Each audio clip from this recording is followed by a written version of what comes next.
Jadi sejak Pak SBY menjadi presiden, akhirnya orang tahu Pacitan lah. Ya. Gitu ya. Apa yang menjadi daya tarik dari Pacitan yang Bapak bilang ini sangat menjual sekali? 70 miles sea paradise. 70 miles sea paradise. Ya, ada Pantai Pangasan, Pantai Serau, Pantai Kelayar gitu ya. Itu panoramanya lebih indah. Kalau kita kuliner di Pacitan, udah deh. Karena kan banyak ini warungnya gitu ya.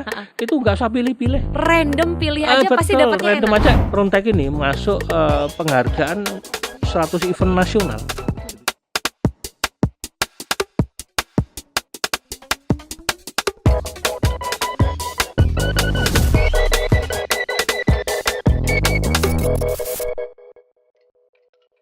Halo sedulur Kompas TV, mudah-mudahan hari ini kabarnya sehat, baik dan luar biasa. Senang sekali saya Rizkyani Putri bisa kembali menyapa dalam program podcast saja, podcast Sapa Jawa Timur.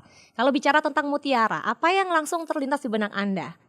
Satu potensi yang ada di dasar lautan, yang kalau tidak ditemukan tidak akan diketahui nilainya, value-nya, kebermaknaannya. Nah, kita akan bicara satu daerah di Jawa Timur. Dan saya yakin di antara Anda ada yang merupakan warga di sana, bahkan sering berkunjung di sana, atau bahkan belum pernah sekalipun datang ke sana. Nama kabupaten itu adalah Pacitan, disebut sebagai mutiara tersembunyi, dan kini sudah waktunya Pacitan untuk bersinar lewat pariwisata.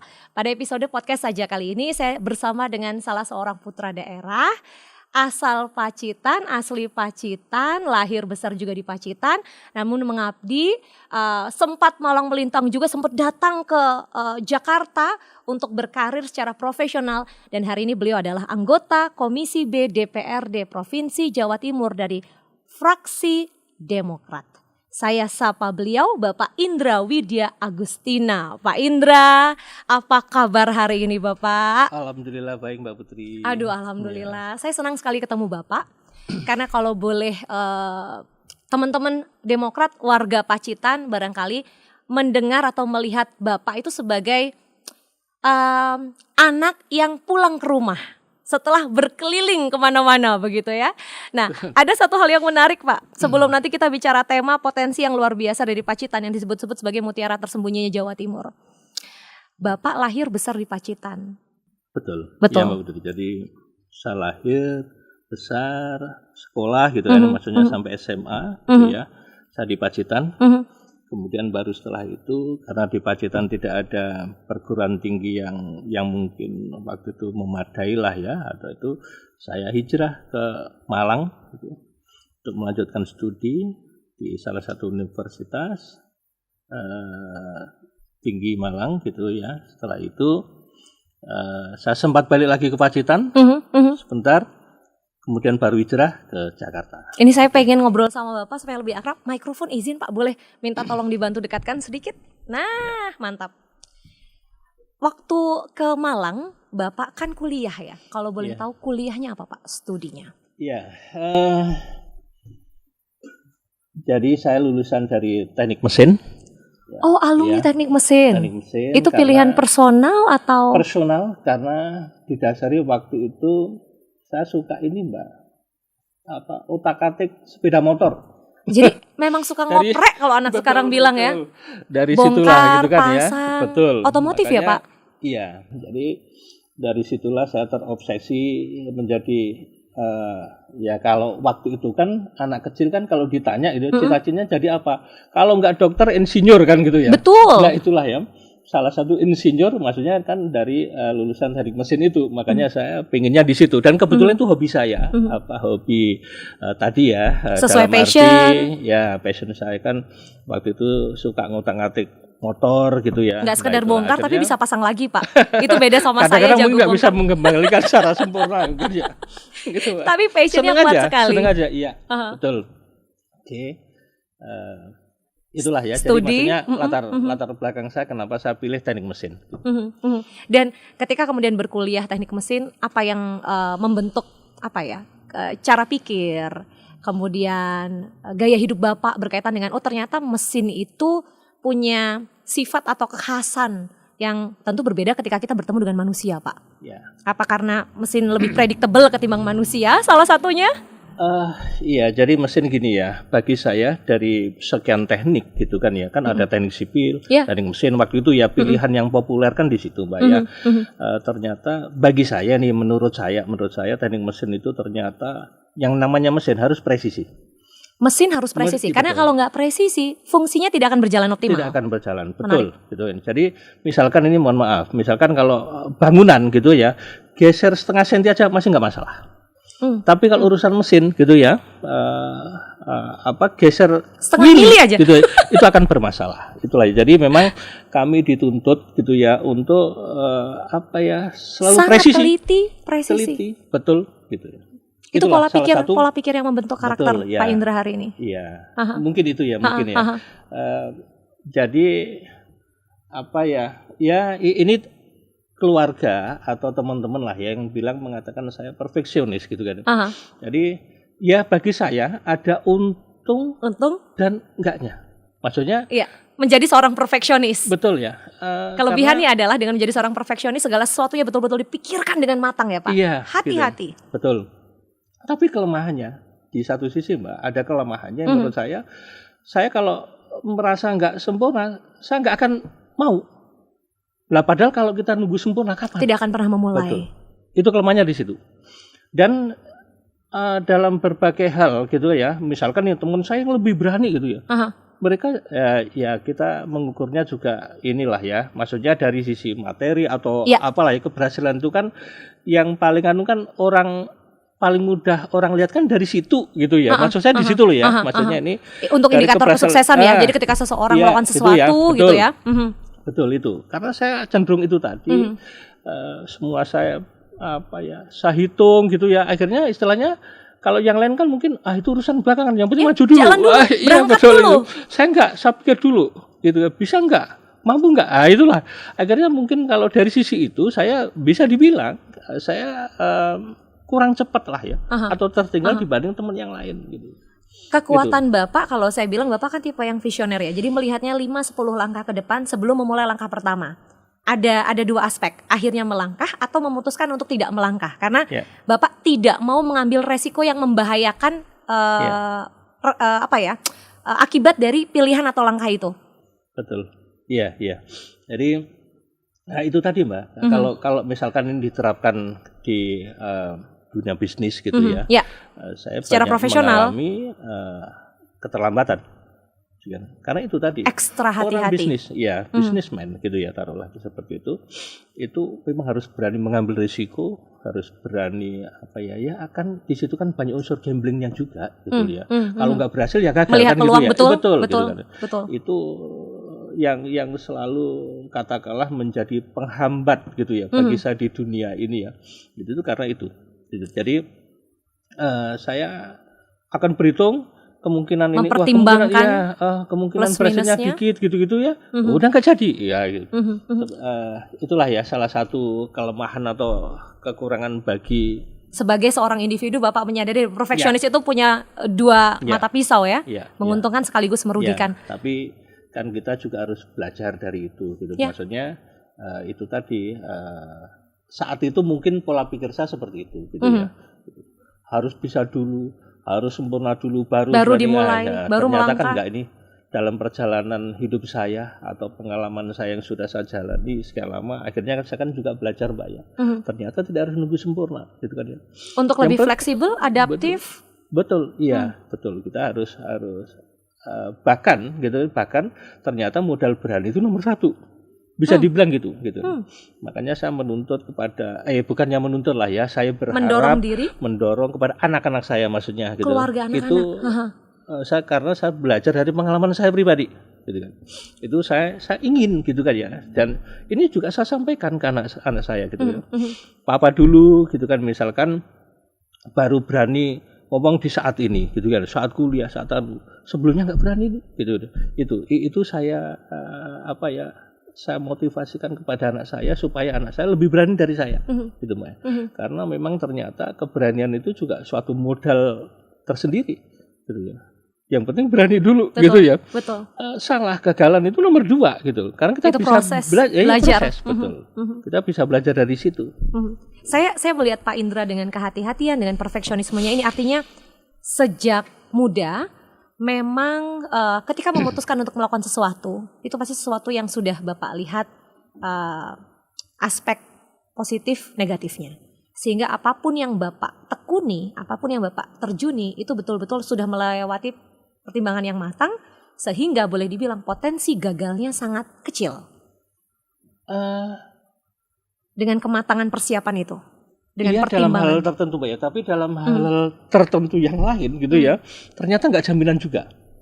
Biarpun kita sudah sangat berhitung berhati-hati, ya, betul.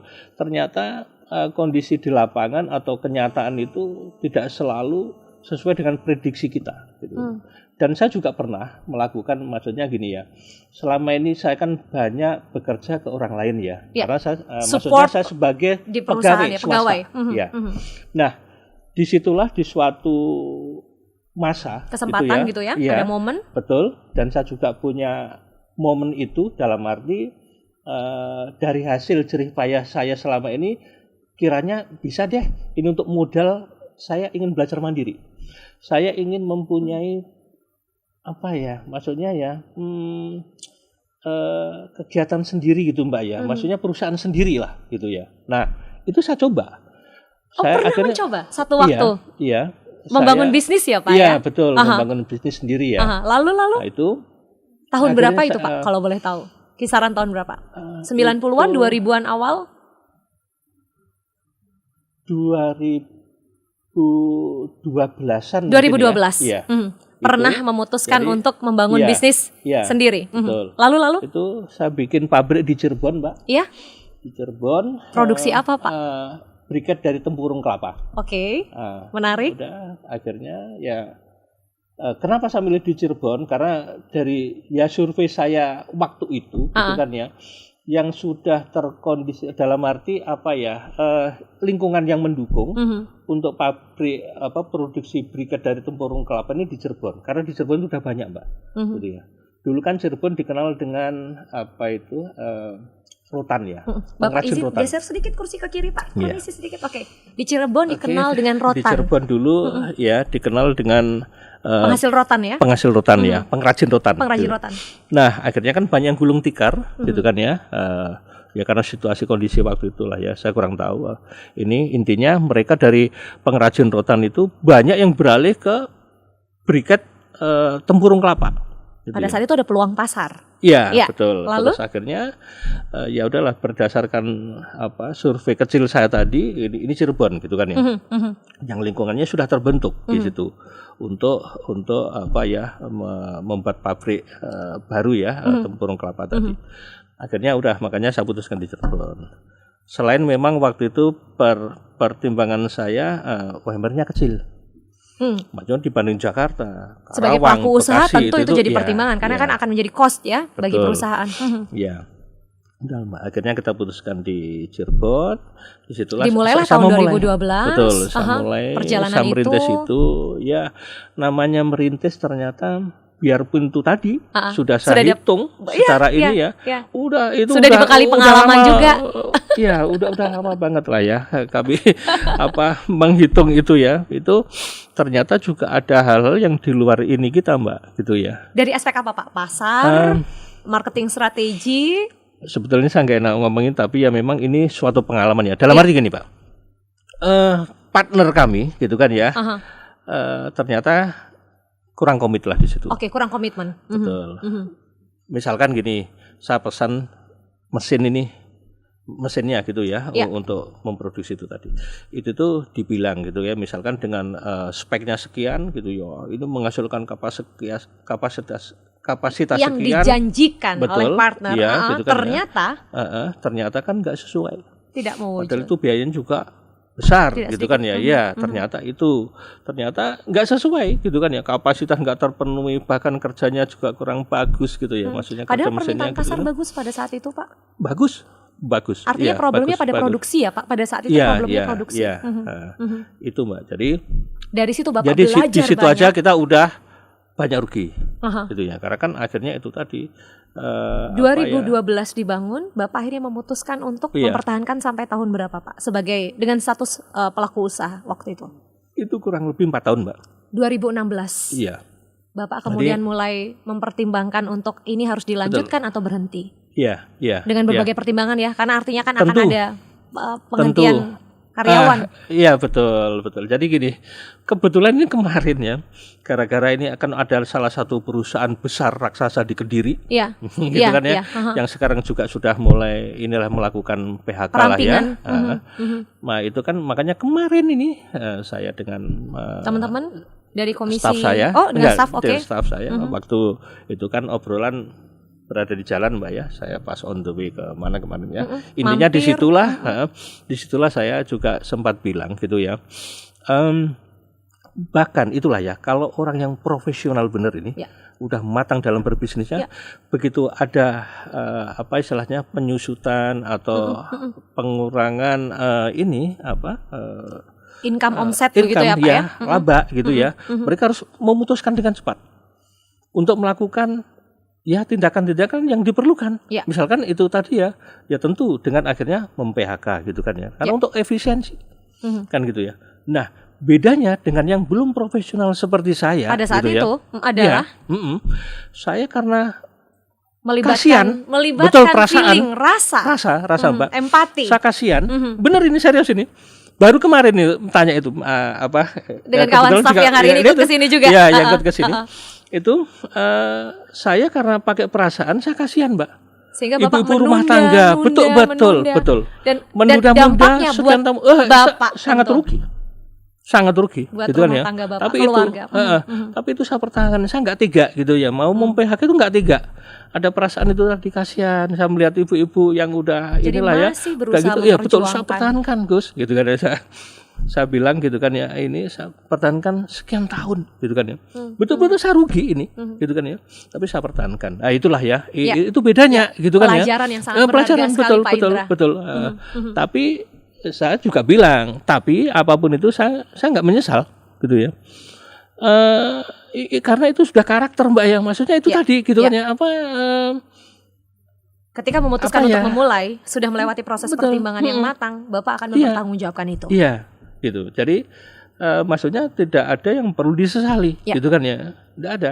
Gitu. Bahkan ya siapa tahu gitu kan ya, dengan saya pengalaman itu di masa lalu itu, maksud saya dengan saya mempertahankan itu tadi gitu ya, karyawan gitu ya, mereka tahu bahwa ini loh, ini Pak Indra kan ini nggak ada penjualan ini, gitu kan ya, nggak ada income yang masuk ya, kita masih diperjuangkan gitu ya, gitu.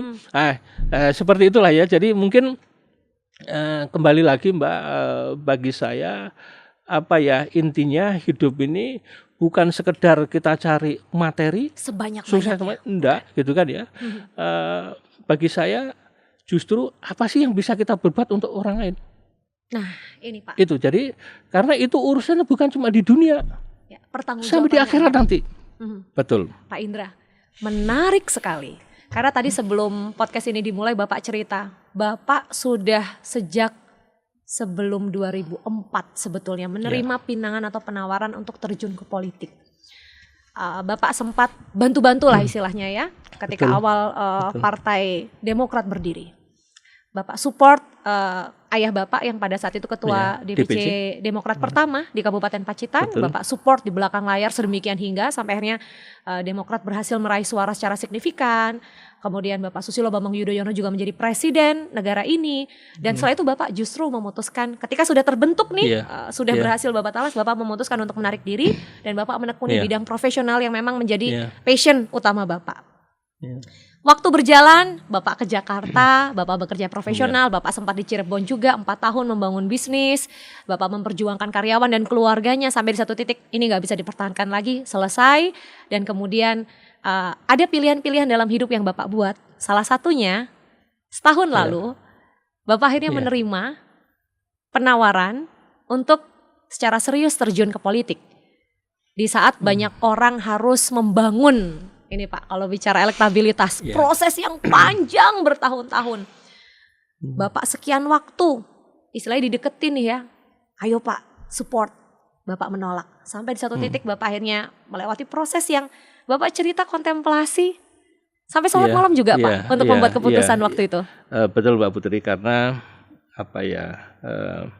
memang itu udah biasa saya lakukan kalau saya mengalami hal-hal inilah ya. Yang membuat bimbang ya? Iya. Yang perlu untuk dipertimbangkan sungguh-sungguh. Iya, karena petunjuk yang paling absolut itu ya dari atas kan gitu. Dari Tuhan, dari Betul. Allah. Ya, jadi itu tentu tidak kita lupakan gitu. Bahkan itu saya jadikan istilahnya ya kebiasaan saya di saat-saat saya minta petunjuk gitu ya, pilihan mana yang harus saya pilih itu prioritas saya ke sana Mbak gitu ya. Baru akhirnya saya menggunakan logika saya lah gitu. Dan jawabannya adalah tahun lalu setelah berdoa sungguh-sungguh, merenung, berkontemplasi, bertanya pada Tuhan. Ya, ternyata panggilan untuk saya kembali ke daerah mengabdi melalui jalur politik ini begitu kuat gitu loh. Padahal ya itu tadi ya. Bapak sempat menghindar bertahun-tahun. Betul, tawaran itu sudah beberapa kali saya terima. Dengan posisi bahkan waktu itu yang mungkin yang lebih bagus gitu ya, karena tadi ya tawaran wakil bupati dari posisi eksekutif bupati, ya Pak, posisi eksekutif ya yang ditawarkan gitu pada saat dan itu. Juga tawaran nyalek juga waktu itu Mbak ya. Itu namun itu tadilah ya waktu itu saya belum terpanggil dan beda waktu yang kemarin ya, maksudnya tawaran nyalek yang kemarin itu di tawaran 2024 itu. 2024. Ya, itu getaran itu sangat kuat. Sangat kuat dan ya udah akhirnya begitu saya merasakan itu, saya baru terus kemudian cerita baru ke istri saya, ke anak saya gitu. Mereka orang pun juga saya minta yang harus tahu. Mereka pun juga saya mintain masukan gitu kan ya, tentang kira-kira pilihan saya nanti gitu ya, Bapak, saya akan mengabdi melalui jalur politik gitu ya. Karena sebelumnya Bapak murni profesional ya? Iya. Karena salah satu hal yang membuat saya ini mungkin Mbak ya, pertama saya juga waktu itu yang ada di pikiran saya ingin membantu adik saya gitu kan. Dalam arti di saat gitu ya, adik ini ya adik Pak Indra mandat, saat ini adalah Bupati terpilih Kabupaten Pacitan periode kedua ya Pak ya? Iya, ini yang periode kedua beliau sebagai Bupati. Nah, itu pertama tentu dari situlah Mbak, maksudnya dari orang terdekat yang minta tolong kepada kita, katakanlah kan seperti itu ya. Itu minta tolong untuk terlibat dari sisi legislatif. Betul, gitu, supaya maksudnya bisa memaksimalkan pembangunan di Pacitan gitu ya, karena PAD Pacitan sangat kecil, butuh support dari provinsi gitu kan, dan tentunya pusat lah gitu. Tapi porsi saya kan saya diminta di provinsi ini. Hadir di provinsi untuk mendukung program-program yang dicanangkan dengan baik itu. Betul. Itu sebagai mungkin bisa dikatakan sebagai triggernya ya. Ya, trigger utama. Trigger utama gitu kan ya, karena permintaan adik saya gitu kan ya. Masa adik sendiri yang minta bantu gitu ya, masa kakaknya nggak terpanggil lah. Dan konteksnya Bapak bilang adik ini bukan tipe yang akan minta tolong kecuali memang kondisinya betul-betul mempertimbangkan butuh. Dari situ saya juga berpikiran bahwa ini berarti dia serius. Maksudnya dalam memikirkan Pacitan gitu ya, pembangunan Pacitan ini sangat serius. Karena itu tadi Mbak, seperti yang saya bilang, adik ini saya hafal karakter dia, kalau memang dia masih merasa mampu, dia akan memperjuangkan gitu, secara mandiri ya. Dia gak akan minta tolong kepada kakaknya kan gitu ya. Apalagi dia tahu bahwa saya dari dulu selalu tidak tertarik gitu ya di dunia politik gitu ya. Itu bahkan dia sempat bilang ke salah satu istilahnya sahabat dekatnya gitu, gimana ya cara merayu Mas Indra, sempat bilang gitu, dan teman itu bilang ke saya karena gitu. Sahabat beliau kenal Bapak dengan baik. Betul ya. Bahkan akhirnya sahabatnya Pak Bupati tadi nelpon saya untuk bantu menyampaikan, meneruskan keinginan ini gitu Mbak ya. Jadi awalnya dari 2024 ya Pak ya. Karena kan prosesnya panjang sebelum 2024, itu kan ada pemilihannya 2023. Kan 2024. Ya. Itu prosesnya kan panjang. Enggak, Pak. Itu 6 bulan lebih dari 1 tahun. 1 tahun. Iya. Katakanlah hampir 2 tahun sebelum gitu ya. Itu udah minta ke saya gitu kan. Jadi boleh dibilang 2022 2023 ya Pak ya? Mungkin ya, sekitar itulah ya. Dan pada saat itu beliau masih periode pertama kan Pak? Periode pertama. Iya. Nah dari situ akhirnya itu tadi ya, singkat cerita Mbak ya, setelah saya kontemplasi diri, saya merenung dan sebagainya, akhirnya saya merasa terpanggil, akhirnya ya udah gitu kan ya, Bapak menjawab, saya akan balik ke Pacitan gitu, karena sebagai istilahnya motivasi kedua saya selain tadi ya karena permintaan adik, itu yang kedua saya juga akhirnya menemukan Mbak dalam perenungan itu mungkin inilah jalur mengabdi yang paling ini itu lewat politik ya. Dalam arti gini, kalau kita bisa memegang suatu jabatan di politik gitu ya, kita akan bisa berbuat banyak untuk masyarakat. Beda dengan waktu saya masih ada di swasta gitu ya, itu seberapa sih kemampuan saya gitu. Berapa banyak karyawan dan keluarga. Betul, saya kan paling ya terima gaji segitu gitu kan ya. Kalau ya bisa dikatakan paling saya waktu pas setahun sekali lebaran pulang kasih sangu gitu ya ke tetangga sekitar atau saudara-saudara paling sebatas itu. Tidak lebih, karena saya juga nggak mampu kalau lebih dari itu. Beda dengan saya memegang jabatan di politik ini gitu kan ya. Itu kan bukan uang saya pribadi, itu uang negara, uang masyarakat. Dan dikembalikan yang memang harus dikembalikan ke masyarakat. Nah itu saya cuma memperjuangkan ya. Saya cuma ingin saya cuma tinggal memperjuangkan apa yang menjadi aspirasi mereka gitu ya, dan hak-hak saya sebagai perwakilan mereka, anggota legislatif itu Mbak gitu ya. Jadi ini sangat menarik akhirnya gitu ya setelah saya jadi tertarik Pak. Karakter Pak Indra yang sangat berhati-hati, perfeksionis, yang mengakui bahwa begitu banyak pertimbangan sebelum membuat keputusan. Ketika trigger itu muncul, adik sendiri, bupati terpilih, pegang posisi tinggi di Kabupaten Pacitan, tanggung jawabnya besar, Bapak menerima penawaran itu, dan Bapak tentu tahu ketika terjun politik dan kemudian mencalonkan diri sebagai anggota legislatif, maka peluangnya dua, terpilih atau tidak terpilih. Nah, dengan Bapak mendapatkan dukungan keluarga, Bapak melepas atribut pekerjaan Bapak secara profesional di swasta pada saat itu, Bapak terjun ke politik, artinya ada beberapa hal yang kemudian harus dikorbankan, termasuk waktu. Karena saya nggak tahu keluarga di domisili Jakarta atau ikut diboyong ke Pacitan. Bagaimana prosesnya ketika Bapak memulai berkarir secara politik? Jadi itu Mbak Putri, jadi pilihannya ada dua, kalau nggak sukses ya gagal. Kalau gagal habis. Karena kita tahu lah, ini sudah menjadi rahasia umum gitu ya. Butuh modal dan itu tidak sedikit. Betul sekali. Itulah ya apa yang ya sebenarnya harus kita rubah lah ya. Maksudnya kita harus mendewasakan masyarakat kita. Dalam berpolitik? Dalam berpolitik jangan manipolitik itulah ya. Itu karena itu betul-betul sangat menjadi bagi saya Mbak, menurut saya secara logika ya Pak ya. Itu menjadi tantangan tersendiri lah yang harus kita benahin ya. Sepakat. Karena itu tadi, sehebat apapun orang itu, sebagus apapun niatnya, kalau tidak mendapat dukungan kurang, karena faktor itu forget it lah, kan gitu ya. Nah itulah ya, itu kan sayang gitu kan.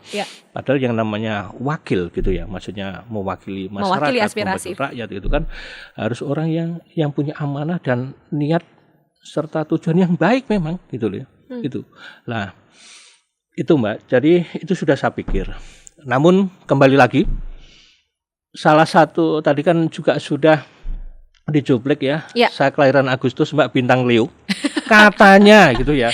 Katanya kalau Leo orang Leo itu ya, kalau sudah punya kemauan gitu ya, kejar itu betul. Sampai dapat. Biarpun di satu sisi tadi saya selalu berhitung dengan matang gitu. Tapi di sisi yang lain kalau saya sudah menentukan itu gitu, saya apapun resikonya harus saya kejar gitu ya. Do whatever it takes.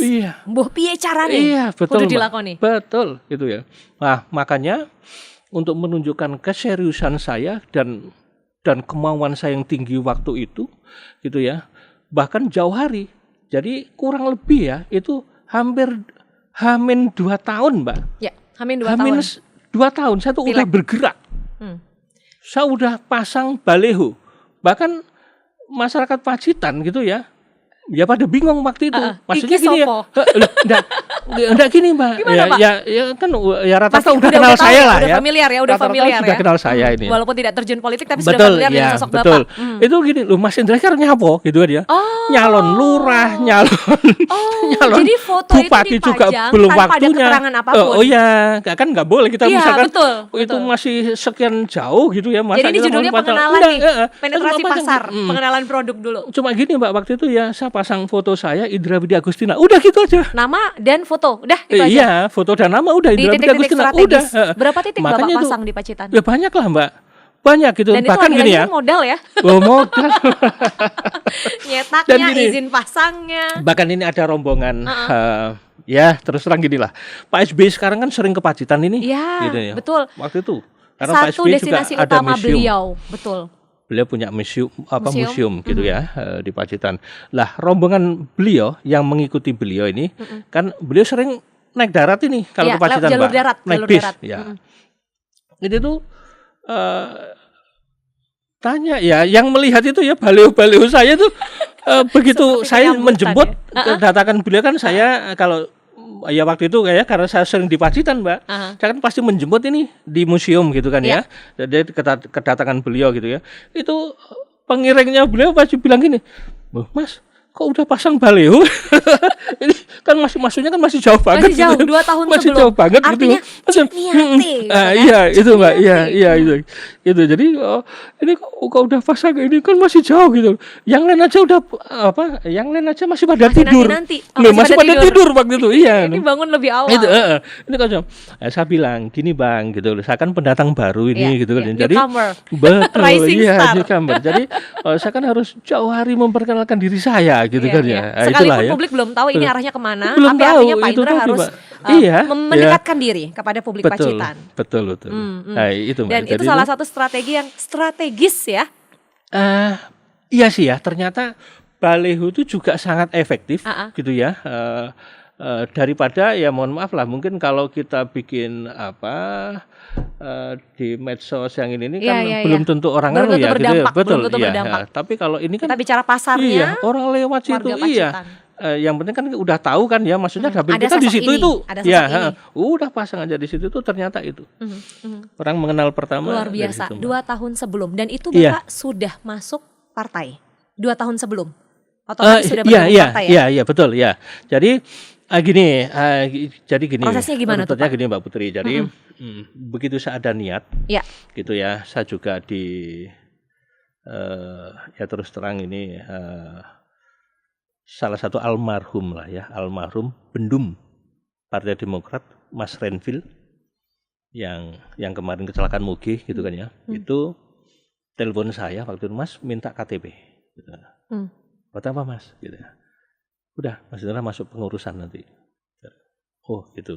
Ya udah saya kan DPP, DPC, DPD provinsi. DPD langsung di provinsi. Iya gitu ya. Itu jadi Mas Renvil ya. Semoga beliau bahagia di sana. Amin. Itu tadi Mbak minta KTP kepada saya gitu kan ya.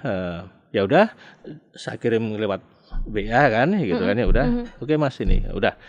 Setelah itu saya nggak tahu persisnya. Saya nggak tahu. Pokoknya saya mau dimasukin ke pengurusan. Sorry ya. Waktu itu di kepengurusan, entah di DPP atau DPD saya nggak jelas. Bahkan tidak tahu pada saat itu. Ya, saya itu. Oke lah. Saya kan juga nggak ngurus gitu lah Mbak. Maksudnya oke lah. Gitu ada kan, jalur yang dikerjakan oleh tim ya. Ada jalur yang dikerjakan oleh tim. Itu udah singkat cerita gini Mbak. Singkat cerita ya. Dan ini pokoknya udah lama dari itulah ya. Itu tiba-tiba saya tuh dapat telepon dari Pak Bupati. Mas Haji ya, Bupati Pacitan telepon saya, Mas, saya ditelepon Pak Emil gitu ya. Pak Emil Dardak, Wakil Gubernur Jawa Timur. Sebagai kan Ketua DPD Partai Demokrat Jawa Betul, Timur ya. Jawa Timur. Itu tadi telepon saya, karena kan Pak Emil pun kan belum kenal saya Mbak. Iya. Gitu kan ya. Belum pernah ngobrol intens. Mas Indra itu kan mungkin gitu ya, Pak Emil ya. Iya. Apa yang beliau tahu mungkin kan ini kakaknya Bupati Pacitan. Betul, kakaknya kan Mas gitu Bupati. Ya.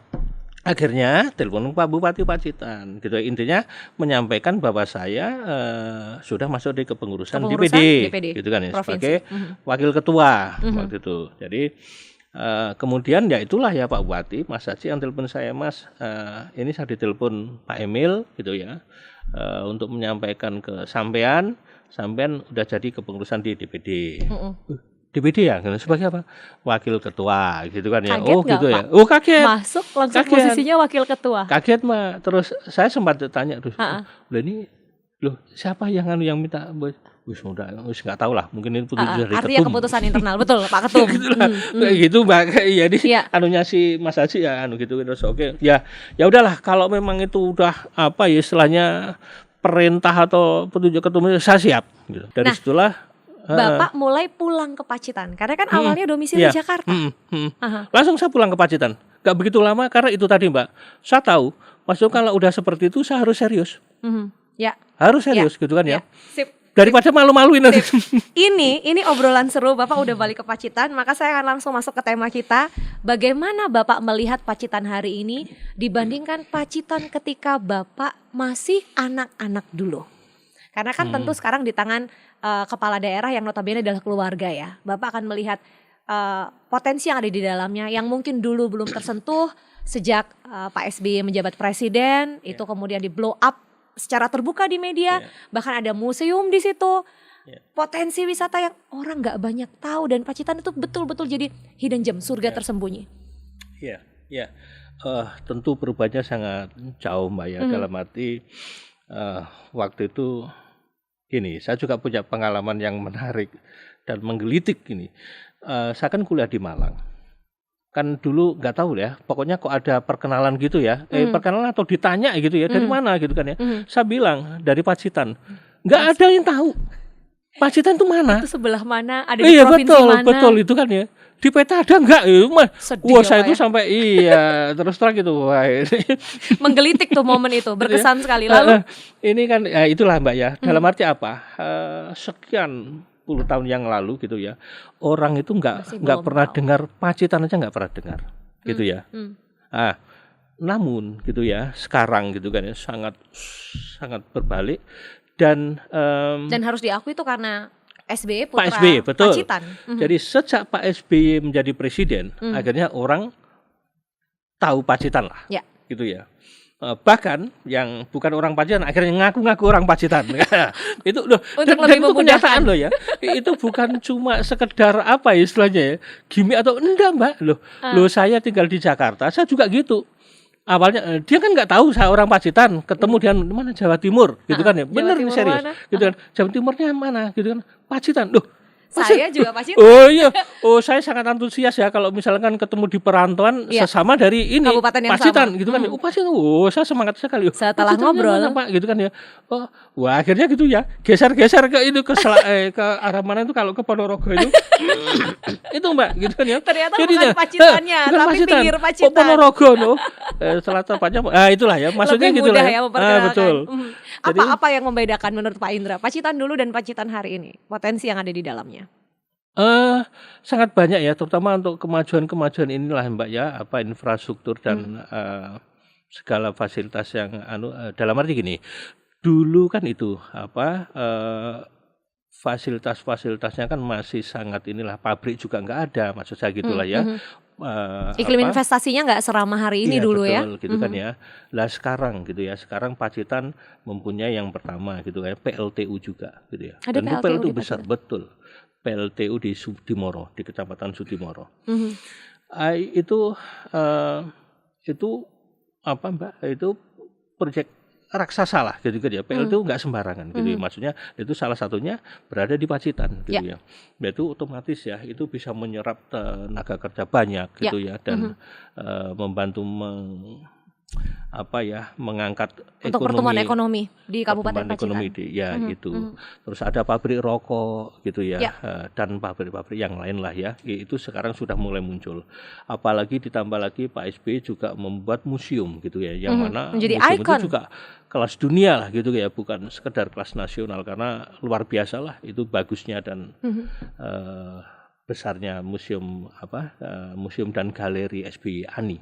Gitu Mbak, yang ada di Pacitan gitu ya. Satu simbol ya yang sangat bermakna dari sosok beliau. Dan tadi betul Mbak Putri, jadi setelah Pak SBY jadi presiden gitu ya, makanya selain nama Pacitan juga menasional, bahkan mungkin mendunia, itu juga diiringi pembangunan yang ada di Pacitan lah ya. Akhirnya ikut terangkat juga lah, namanya ini kota kelahirannya presiden kan, itu secara otomatis lah ya. Biarpun Pak SBY juga tidak primordial Pacitan enggak lah, beliau sangat wise banget orangnya gitu ya. Jadi tapi otomatis lah Pacitan akhirnya juga menjadi perhatian dan seiring dengan adanya perhatian itu ya otomatis pembangunan semakin banyak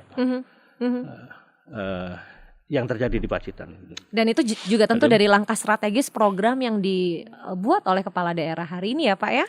Salah satunya bersama masyarakat, kawan-kawan OPD yang ada di sana. Bapak melihat potensi pariwisata Jawa Timur dengan potensi pariwisata Pacitan. Apa yang menarik yang ada di Pacitan yang menjadi daya tarik yang belum tentu bisa dijumpai di daerah-daerah lain di Jawa Timur? Jadi ini Mbak Putri, kalau dulu Pacitan itu kan dikenal dengan tagline-nya 1001 goa gitu ya. Karena memang banyak goa di Pacitan gitu ya. Makanya 1001 goa. Kalau nggak percaya ya hitung sendiri lah. Itu PR sih Pak, tapi saking banyaknya. Gitu ya. Nah sekarang, dan ini kebetulan beberapa waktu yang lalu Pak SBY ingin mengganti tagline tersebut gitu ya. Yang mungkin lebih menarik dan lebih ini ya. Lebih menjual untuk betul. city branding. Betul ya, itu dengan tagline yang baru sekarang ya adalah 70 Miles Sea Paradise gitu 70 Miles Sea Paradise. Ya, jadi karena pantainya ya Pak. Betul, jadi karena di Pacitan itu mempunyai garis pantai 70 mil. Itu 112 atau 114 ya kilometer ya kalau di itu pantai selatan Pak? Pantai selatan. Nah itu tercetus itu waktu Pak SBY kunjungan ke Amerika ya. Itu saya lupa di negara bagian mana, tapi daya tariknya adalah pantainya. Iya, itu ada pantai yang bagus di situ dan itu 7 mil. Cuma 7 mil. Akhirnya Pak SBY langsung terbersit mungkin ya di saat itu. Versi 70 miles. Iya, loh Pacitan kayaknya lebih deh dari 7 mil gitu kan ya. Ini kan ada potensi yang perlu itulah yang Mbak, bisa diangkat. Betul dilakukan apa ya istilahnya ya, pemetaan semacam, atau ini gitu kan ya, ternyata itu tadi ternyata 70 mil gitu ya. Nah dari situ yang namanya Pak SBY kan juga nggak tanggung-tanggung lah Mbak kalau mempunyai sesuatu ini ya. Sangat beliau juga sangat sekali. serius, totalitas betul. Akhirnya beliau kemarin untuk menindaklanjutin idenya tersebut gitu ya. Itu namanya bentuk ekspedisi merah putih yang mana itu untuk melakukan penelusuran yang lebih mendalam, lebih mendetail gitu ya, terhadap dari potensi. ujung timur sampai ujung barat gitu ya. Jadi sejauh sepanjang 70 itu. Betul. itu. Iya, 7. Lewat proyek ekspedisi merah putih. Iya, betul. Susuri. Betul, Pak. Dan itu kurang lebih 3 hari kemarin bisa menyelesaikan itu. Dan ini pun harus dibagi 2, Mbak. Jadi ada tim yang dari timur, ujung timur, satu ujung barat, ketemu di tengah. Ketemu di tengah di Pancerdor. Nah, itulah ya. Itu untuk memotret secara inilah ya. Visual mapping ya Pak, betul-betul melihat seperti apa potensinya. Dan di situ ternyata ditemukan sekian spot, banyak lah ya, saya kok lupa ya, titik-titik yang memang sangat menarik untuk jadi destinasi wisata. Betul. Jadi nggak cuma 1, 2, 3 pantai di Pacitan yang selama ini orang tahu. Bapak kalau jualan Pacitan, jualan pantai apa Pak yang biasa diceritakan ke masyarakat? Iya, yang pertama yang paling dekat aja itu Pancerdor, Mbak. Pancerdor. Kenapa Pancerdor? Pancerdor itu kan karena ada di posisinya ada di tengah kota ini, gitu. Itu akses gitu kan, dari kota sangat dekat, iya, cepat, sangat gitu dekat, ya? sangat ini dan juga sudah indah. Tapi ada yang lebih indah lagi, gitu hanya ada Pantai Pangasan, Pantai Serau, Pantai Kelayar itu ya. Itu panoramanya lebih indah dan juga mempunyai keunggulan sendiri ya, dalam arti mereka juga punya ombak yang mempunyai ombak kelas dunia untuk surfing. Betul. Jadi internasional pernah diadakan di Pacitan internasional. Iya. Daya tariknya di surfingnya itu ya Pak, wisata surfingnya. Iya. Itu jadi selain pantai, Pak Indra, apa yang menjadi daya tarik dari Pacitan yang Bapak bilang ini sangat menjual sekali? Ya, tentu ya. Goa tadi juga ini Goa ya, masih sampai dengan hari ini ya, 1001 Goa masih jadi betul. destinasi. Betul, ya. Pantai, kan, kuliner Goa Pak. Juga, kulinernya juga kalau saya ini ya saya kebetulan orang Pacitan, Mbak. Gini favoritnya apa Pak kalau ke Pacitan? Kuliner itu di Pacitan. Kalau yang terkenal ini ya, yang ini juga kesukaan Pak SBY ini. Mulai dari ini ikan kelong itu ikan hiu. jenis hiu. Itu dimasak jenis apa? Hiu. Dimasak kuah, diasap, bakar, asap. Iya, sayur pakai kuah gitu ya. Itu terus ada soto gitu ya, Soto Pacitan, kupat tahu gitu ya. Dan enak, betul Mbak. Maksudnya gini loh. Kalau kita kuliner di Pacitan, udah deh. Karena kan banyak ini warungnya gitu ya. Itu nggak usah pilih-pilih. Random pilih aja betul, pasti dapatnya random enak. aja, iya enak. Pilihnya enak atau enak banget Pak? Serius, iya enak banget Mbak. Pilihnya kalau nggak enak ya enak banget.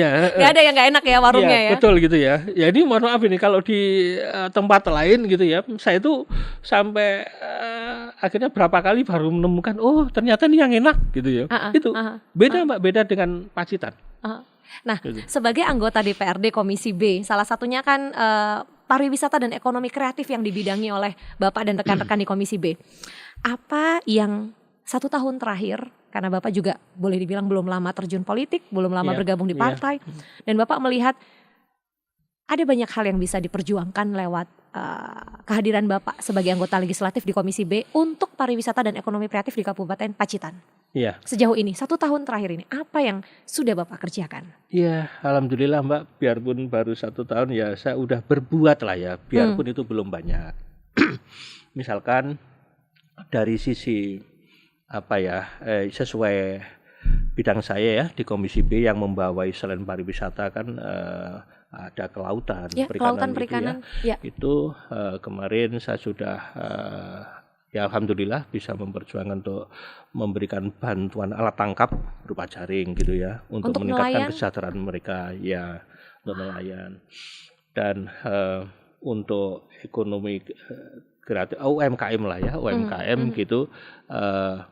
Ya saya baru sebatas ini kemarin saya temuin, saya kan baru melakukan penyerapan Mbak ya. Maksudnya apa sih kendalanya? Apa yang menjadi kebutuhan, kendala? Ya keluhan gitu ya. Dari situ saya baru menangkap itu keluhan-keluhan mereka, sudah kita bikin list gitu, kita inventarisir gitu ya. Dan tentu itu yang akan saya perjuangkan. Gitu dengan skala prioritas yang nanti akan disusun ya? Betul, iya gitu. Terus mengenai pariwisata ya sebagai ini saya ya maksudnya saya di dewan ini kan juga mempunyai tusi penganggaran juga kan gitu ya, selain pengawasan dan ini legacy penganggaran kemarin dan kebetulan saya masuk di Banggar Mbak, saya masuk bergabung di Banggar juga badan anggaran. Makanya saya juga mengusulkan gitu ya beberapa anggaran untuk memberikan supporting lah ya kegiatan pariwisata di Pacitan. Bahkan saya sudah ngomong waktu itu langsung ke Kepala Dinas Bu Evi gitu kan ya, intinya ya saya menitipkan gitu ya Pacitan gitu ya itu, dan beliau juga sangat welcome. Makanya ada anggaran juga termasuk kegiatan rutin tahunan Mbak ya di Pacitan Pak. Ini kan yang terkenal sekarang kan Rontek. Bahkan ya Rontek itu patrol musik itu ya. Musik tradisional dari bambu itu dari ya bambu. Patrol atau apa namanya ya istilahnya dulu kan buat ini loh, buat menggugah orang makan sahur ya, itu kan itu Rontek itu kan bahkan masuk di agenda ini ya kan semacam ada kompetisi atau festivalnya Pak ya. Karisma Event Nasional ya kan ya, itu kan salah satu program unggulan dari Kementerian Pariwisata. Itu kan ada itu Pak, dan Rontek ini masuk penghargaan 100 event nasional gitu ya. Jadi artinya dia sudah menjadi salah satu ikon program dari Kabupaten Pacitan. Iya, Kabupaten setiap Pacitan tahun yang pasti berlangsung. Tahun ya. Bulan dan apa itu Pak? Kemarin yang tahun ini sudah berlangsung belum yang tahun ini? Sudah. Yang tahun ini bulan belum lama ini ya, belum lama ini ya. Tapi iya. Artinya ini agenda rutin tahunan yang memang dijadwalkan tidak hanya dinikmati publik Pacitan, tapi juga warga di luar Pacitan, bahkan turis mancanegara. Betul. Iya betul Pak. Menarik. Iya. Oh Agustus ya. Belum lama ini Agustus ya. Sebetulnya gini, sebetulnya biasanya itu September. Saya ingat itu. Kenapa kemarin dimajukan Agustus? Karena memang kebetulan Agustus itu, bulan Agustus kemarin itu di Pacitan kan ada agenda BIMTEKNAS Partai Demokrat seluruh Indonesia gitu ya. Dan di momen itulah betul akhirnya ini dimajukan jadwalnya. Yang harusnya September dimajukan di bulan Agustus. Menjadi gitu rangkaian dari agenda Partai Demokrat. Iya, ya sebetulnya bukan rangkaian dari Partai Demokrat, Mbak, karena ini terpisah ya. Dilekatkan karena apa? Pak Bupati mengambil kebijakan tersebut karena dirasa ini mumpung ada tamu dari seluruh Indonesia yang hadir. Bisa gitu menikmati. Selain bisa menikmati, dan akhirnya kan mereka memviralkan. Kan bisa. Tujuannya itu, Mbak. Mencari promosi yang gratis lah, mungkin gitulah ya. Karena yang datang juga dari segala penjuru di Indonesia. Betul. Itu jadi itu salah satu yang yang potensi ini. Yang memang sudah dikerjakan ya, digarap. Iya. Kalau dari Bapak lihat kan wisata alam ini yang paling dijual. Bagaimana Bapak sebagai anggota legislatif melibatkan partisipasi masyarakat untuk turut menjaga, memelihara, karena kalau kita bicara alam, Pak, pantai, kebersihan, keberlangsungannya, ekosistemnya itu tidak mudah dengan gaya hidup masyarakat kita hari ini ya, Pak. Kesadaran akan membuang sampah di tempat yang tepat begitu. Bagaimana Bapak mendorong kawan-kawan warga Pacitan, konstituen untuk yuk kita bareng-bareng. Karena kalau Pacitan ini indah, siapapun pasti akan datang ke Pacitan. Betul. Ya, salah satunya yang sudah kita lakukan ini, Mbak, bersama Pemkab ya, Pemda. Itu waktu itu ada kegiatan pungut sampah gitu ya, bersih-bersih sampah di area pantai gitu ya. Itu. Nah, dari situlah itu kan juga sebagai edukasi lah ya untuk masyarakat, kesadaran akan inilah ya bahayanya sampah gitu ya dan dampaknya. Gitu. Jadi salah satunya itu yang sudah kami lakukan gitu ya itu. Di samping juga ini program dari Pemkab juga, Pemda Pacitan, yang mana membuat ini Mbak istilahnya hutan mangrove gitu. Hutan mangrove. Ya, selain itu untuk mitigasi inilah ya tsunami gitu-gitu ya. Betul. Tapi kan itu juga untuk kelestarian alam. Kelestarian ekosistem yang ada di wilayah pantai. Betul, itu ya. Itu kan kita juga melibatkan, kan itu ada penanaman pohon mangrove itu kita kan juga melibatkan masyarakat gitu ya. Ya itulah hal-hal yang kita mengedukasi secara langsung masyarakat gitu ya akan pentingnya kebersihan lingkungan gitu ya. Termasuk melibatkan industri yang juga kini ada di Pacitan untuk juga terlibat mengelola dana CSR-nya diarahkan ke situ Pak betul, yang pasti. Ya betul, karena ada di sana kan juga itu ada beberapa industri rokok gitu ya. Itu juga ada Mbak CSR-nya untuk melibatkan diri itu dia sering menjadi maksudnya support lah ya untuk kegiatan-kegiatan itu gitu ya itu gitu. Dan juga beberapa perusahaan yang ada di sana lah gitu ya. Pak Indra, ini nggak kerasa udah 50 menit kita ngobrol dan di penghujung kebersamaan saya mau minta Bapak cerita ini semacam closing statement sebetulnya, undangan untuk masyarakat Jawa Timur siapapun yang sedang menyaksikan podcast ini karena akan disaksikan oleh masyarakat Indonesia ya. Apa yang perlu dicari, dikunjungi, dilihat langsung di Pacitan. Bapak silakan menjual Pacitan. Ini sesi Bapak, saya beri kesempatan kepada sedulur Kompas TV. Iya, sedulur Kompas TV ya, dan dimanapun masyarakat berada lah ya, terutama dulur-dulur Jawa Timur ini, kami harapkan gitu kan ya, monggo gitu kan ya untuk berwisata ke Pacitan, karena di Pacitan juga banyak mempunyai tempat wisata yang luar biasa yang tidak kalah dengan istilahnya tempat-tempat wisata yang sudah terkenal gitu ya, misalkan seperti Bali gitu ya. Sebetulnya kalau kita bicara potensi sumber daya alam di Pacitan itu nggak kalah gitu ya, indahnya gitu ya. Cuma memang dari sisi sarana prasarana juga masih ada beberapa yang kurang, tapi udah banyak juga yang sudah bagus. Jadi silakan datang ke Pacitan, karena di Pacitan banyak itu tadi pantai gitu ya, pantai yang sangat indah-indah. Kemudian ada museum dan galeri SB Ani gitu ya, dan itu juga kelasnya dunia gitu ya. Dan museum yang modern gitu ya, pokoknya luar biasa bagusnya. Dan selain itu kan kita juga bisa belajar meneladani apa yang sudah diperbuat oleh Pak SBY gitu, Pak Susilo Bambang Yudhoyono selama beliau menjadi pemimpin di negeri ini gitu ya. Semua ada di museum itu gitu ya. Dan juga banyak gua yang tidak kalah indah dan menariknya gitu ya. Serta keramah tamahan masyarakatnya dan juga kulinernya gitu kan ya, yang perlu dicoba. Pacitan betul-betul mutiara tersembunyi yang kini sudah saatnya untuk bersinar lewat potensi pariwisatanya. Dan kami mengundang Anda pemirsa sedulur Kompas TV dimanapun berada, termasuk saya juga, wajib berkunjung ke Pacitan. Ada begitu banyak keindahan yang gak cukup dilihat melalui media sosial, harus datang melihat lebih dekat.